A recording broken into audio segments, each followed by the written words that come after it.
oke. Saya bertanya nih tentang kamu. Kamu itu sekarang aktivitasnya apa ya?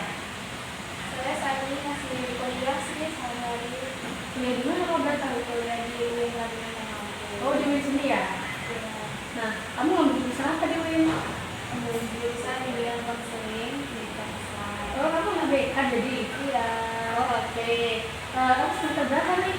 Sekarang sudah semester 3. Oh, udah cutting nih. Ya. Nah, jadi kamu kuliahnya itu full 7 hari atau beberapa hari aja? Kalau sekarang sih kuliah saya dalam seminggu cuma 4 hari dari Senin sampai Kamis. Oh, jadi Jumat Sabtu Minggu itu libur 3 hari? Iya, libur. Nah, untuk mengisi waktu luang kamu selama 3 hari itu kamu ngelakuin kegiatan apa aja? Banyak sih, kalau dari Jumat itu biasanya saya istirahat dulu sehari. Setelah 4 hari aktivitas, jadi saya sehari itu pasti bakal istirahat dulu. Lalu biasanya saya ngerjain tugas-tugas yang dikasih dosen, yang kerjaan. Terus kadang juga saya nonton film kalau udah nggak ada kerjaan lain, nonton film atau nonton podcast kayak gitu. Jadi kamu selama untuk mengisi waktu luang kamu itu kamu banyak banget ya kegiatannya. Iya. Tapi yang pertama istirahat dulu. Nah, oke. Sebelumnya aku nih, kamu udah paham belum sih tentang layanan konseling karir? Kalau secara general yang saya tahu konseling karir itu kan konseling atau layanan yang diberikan untuk orang yang mengalami masalah pada karirnya.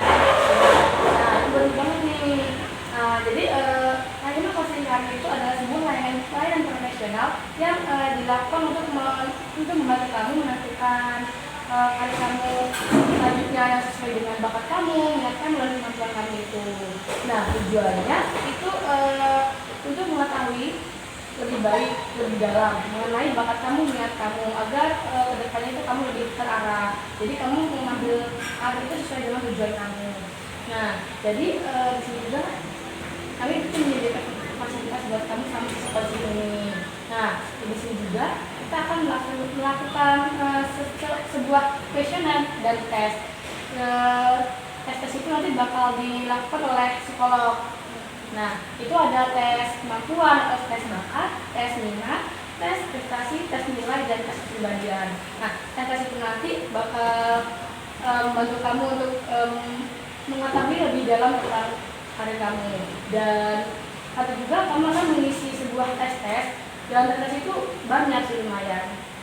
Nah, oke. Kita akan masuk ke tahap awal, yaitu tahap screening. Aku nanya nih ke kamu. Sebelumnya kamu udah pernah mengikuti atau menerima layanan konseling karir belum? Kalau secara karir banget belum sih Kak, paling pernah sekali, tapi cuma hanya sebatas kayak konseling tentang minat bakat doang, dan itu cuma 1 kali pertemuan. Oh, jadi kamu udah pernah ya walaupun itu sebentar gitu. Nah, tadi kan aku udah jelasin ya ke kamu tentang layanan karir, jadi kamu udah mengerti kan? Udah. Nah, dalam layanan konseling karir ini kan ada beberapa tes tuh dan questionnaire yang akan kamu jalanin dan kamu kerjakan nantinya. Nah, kayak udah aku bilang tadi sebelumnya. Nah, kira-kira apa ya harapan dan pengalaman apa sih yang kamu inginkan dari hasil tes dan questionnaire yang kamu kerjakan di pertemuan sebelumnya itu? Saya berharap sih dengan mengikuti tes-tes tersebut, saya dapat mengetahui apa kelebihan, kelemahan, potensi, dan minat saya, sehingga saya bisa merencanakan karir saya ini dengan baik. Oh, oke. Nah, sebelum kamu kesini, kamu tuh ada nggak sih kayak rasa untuk dalam mengikuti konseling karir ini? Kalau keresahan, karena saya ini bingung bagaimana merencanakan karir saya yang matang, yang supaya itu sesuai dengan yang saya harapkan. Oh, oke, baik. Nah, kamu tuh mengikuti atau datang ke layanan konseling karir ini tuh apa sih yang kamu butuhkan? Saya butuh bimbingan untuk dan saya butuh konseling dan pembimbingan dalam membantu saya merencanakan karir dengan matang. Oh, oke. Jadi, apakah ada masalah atau kendala karir yang kamu hadapi saat ini? Saat ini saya masih bingung ya untuk langkah-langkah yang apa dulu nih yang harus diambil Gitu. Oke, itu udah ngobrol-ngobrol sedikit ya tentang kamu. Tapi aku masih butuh informasi lebih lanjut nih tentang kamu, latar belakang kamu. Jadi di sini kamu harus mengisi biodata terlebih dahulu ya. Ini biodatanya aku dulu.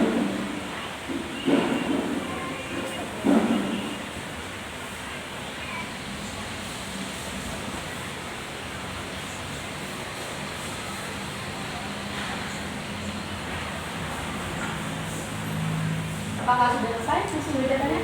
Oke, baik. Makasih ya.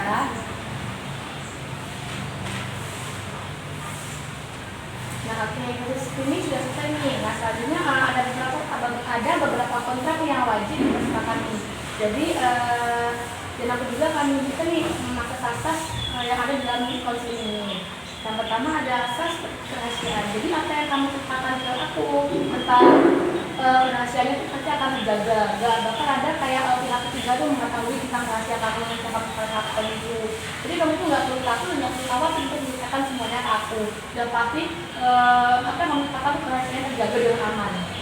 Nah, yang kedua ada asas kesukarela. Nah, harapannya tuh selama psikologi ini kamu tuh menceritakan sesuatu itu nggak ada paksaan dan dengan sukarela.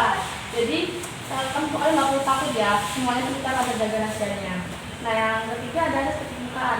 Nah, harapannya itu kamu bisa terbuka untuk ke aku sebagai konselor ini.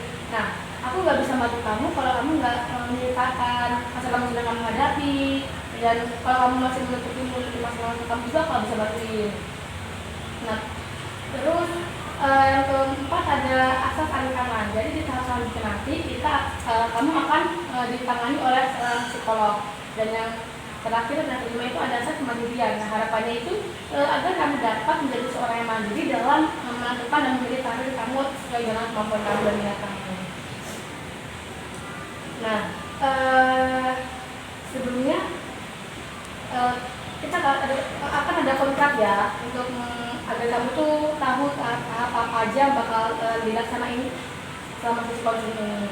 Nah, aku mau nanya kamu nih, sebelumnya kamu udah tahu belum sih mengenai biaya dalam konsultasi ini? Kurang tahu ya Kak. Oh, dia belum tahu ya mengenai biaya dalam konsultasi ini. Jadi rinciannya itu nanti kita akan ada menggunakan beberapa alat tes ya.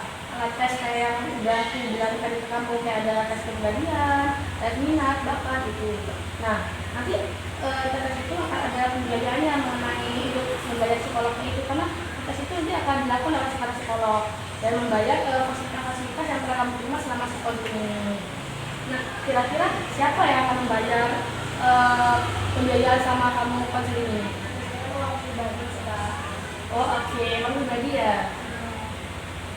Nah, oke, selanjutnya kita akan membahas tentang jumlah durasi dan frekuensi pertemuan. Jadi di pertemuan pertama kita akan membahas tentang kontrak dan exploring seperti yang kita lakukan hari ini. Itu memerlukan waktu 1,5 jam. Yang pertemuan kedua kamu akan mengerjakan questionnaire dan tes untuk menggali informasi pribadi kamu lebih dalam, dan durasinya itu 2-6 jam. Nah, kenapa lama? Karena dalam mengisi tes itu nanti bakal ada questionnaire juga, bakal ada banyak pertanyaan-pertanyaan dan itu memakan banyak waktu. Dalam tahap ketiga, tahap pertemuan ketiga itu kamu akan memberi feedback atau bukan balik. Kita akan memberikan feedback itu dan diskusi tentang PR dan membahas tentang hasil questionnaire atau tes yang telah kamu lakukan pertemuan sebelumnya itu, dan itu membutuhkan waktu 2 jam. Di pertemuan keempat kita akan berdiskusi tentang refleksi dan PR, dan kita akan melakukan surat pendapat video dan mendiskusikan realisme ide-ide luasnya. Di pertemuan kelima kita akan mereview kemajuan dan berlaku tentang job hunting atau pencarian pekerjaan. Itu membutuhkan waktu 1,5 jam. Di pertemuan kelima, di pertemuan keenam atau pertemuan terakhir itu adalah tahap kesimpulan atau tahap evaluasi. Jadi kamu nanti berisi tentang evaluasi apa aja yang ada di konseling ini dan kesimpulan apa yang telah dilakukan di konseling ini. Nah, selanjutnya kita akan menetapkan tujuan. Boleh nggak sih kamu ceritakan apa tujuan kamu mengikuti layanan persingkat ini? Tujuan saya supaya saya ini bisa merencanakan perencanaan karir saya ini dengan matang dan dengan penuh persiapan yang sudah pas sekali, sehingga dalam saya menjalani perkembangan karir saya ini sesuai dengan yang saya mau, sesuai dengan tahapnya, dan sesuai yang saya harapkan. Oke.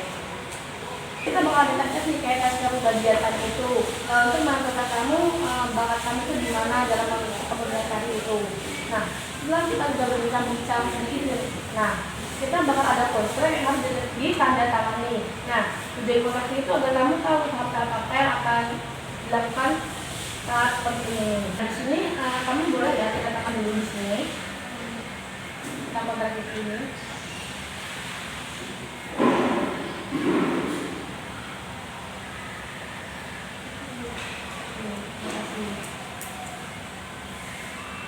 Jadi selanjutnya kita masuk ke tahap exploring. Tahap exploring ya.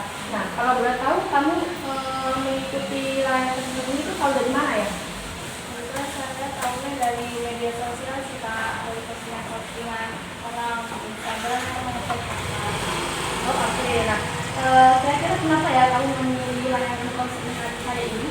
Karena berdasarkan lihat-lihat sosial media Kakak, banyak sekali yang komen dan berpendapat bahwa konsumen Kakak ini banyak mereka yang berhasil. Oh oke, baik.